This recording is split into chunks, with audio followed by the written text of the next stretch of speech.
the truth of the case. The victim's body was found this morning during Himiko's underwater escape act.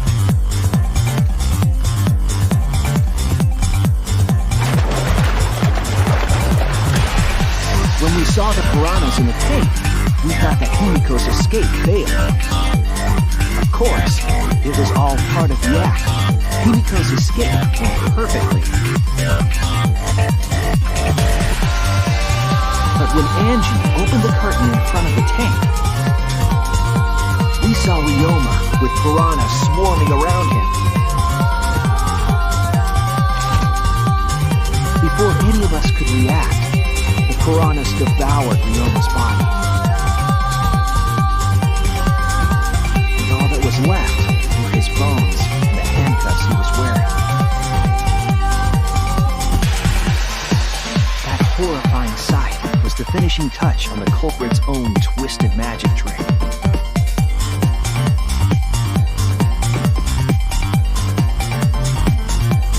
The culprit obfuscated the time and place of the murder, implicating Himiko in the process.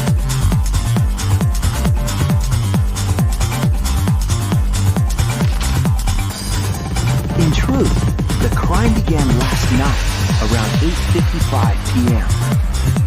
While preparing for the show in the gym, the culprit had a chance to be alone.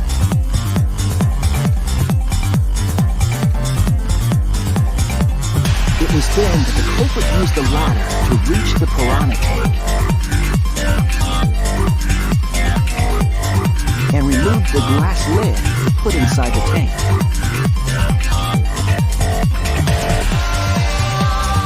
They used it as a partition to force the piranhas to one side of the tank.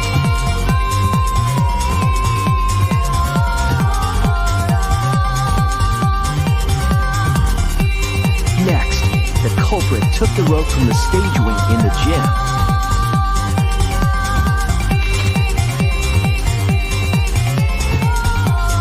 And used the ladder once more, this time to climb up to the gym's window.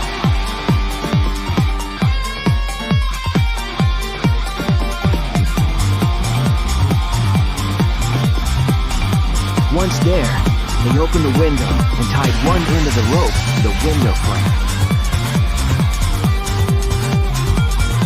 The rope was then thrown out the window toward the pool.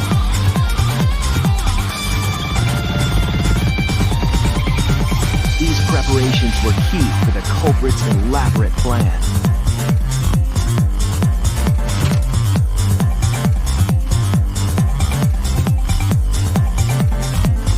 At nighttime, past midnight, the culprit asked Ryoma to meet at his lab.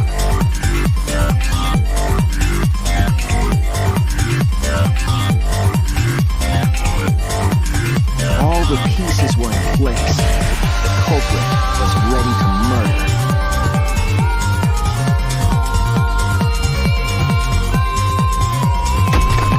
First, the culprit knocked Ryoma out, probably striking him from behind.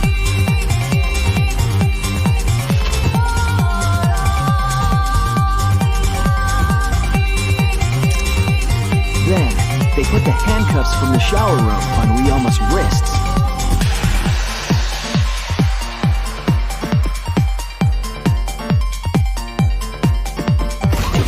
And shoved his head into the sink filled with water.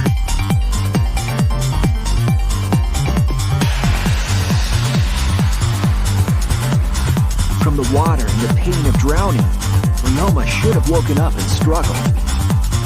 The culprit anticipated his resistance, which is why Ryoma was handcuffed.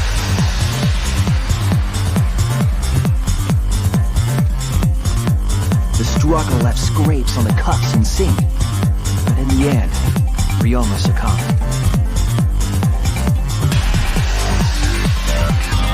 Ryoma was dead, but the culprit's plan had only just begun.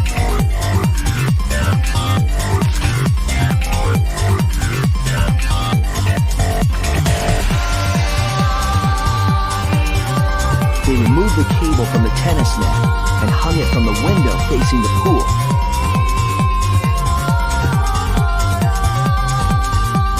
And then pool, they connected the wire and the rope from the gym window. They returned to the lab after picking up one last thing.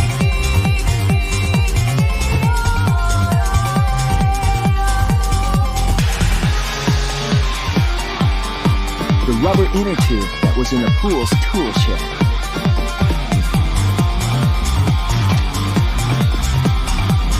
Once back in the lab, the culprit pulled the cable, bringing up the rope.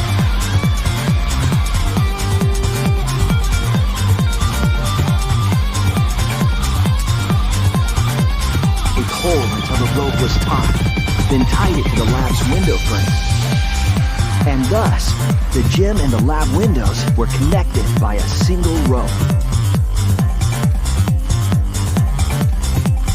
After making a hanger of sorts with another length of rope tied to the inner tube, they hung the inner tube on the rope connecting the windows.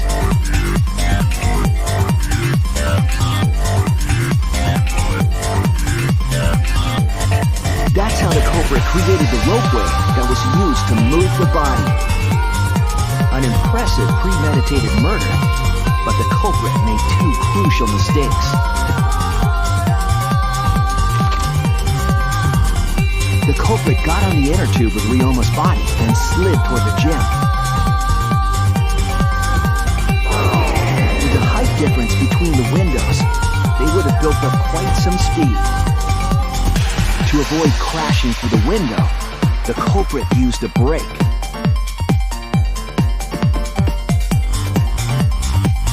They used their own hand to grip the rope and slow down. That would have caused significant rope burning had the culprit not been wearing gloves.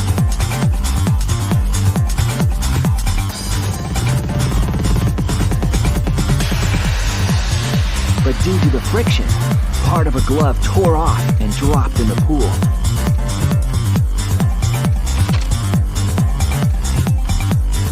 Regardless, the culprit reached the window and put Ryoma's body into the piranha tank. The glass pane not only kept the piranhas and the body separated, it also kept the piranhas so close together they concealed the body. After that, all the culprit had to do was untie the rope and the inner tube. But that's when they made their second mistake.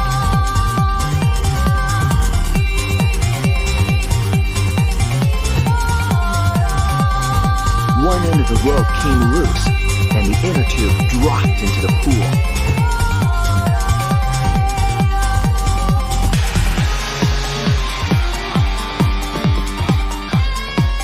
Thus, the culprit was forced to leave two key pieces of evidence, the fabric and the inner tube.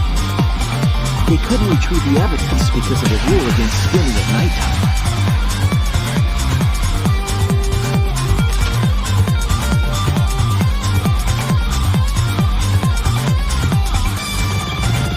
That's the whole story. Am I wrong, Hirumi Tojo? The ultimate maid?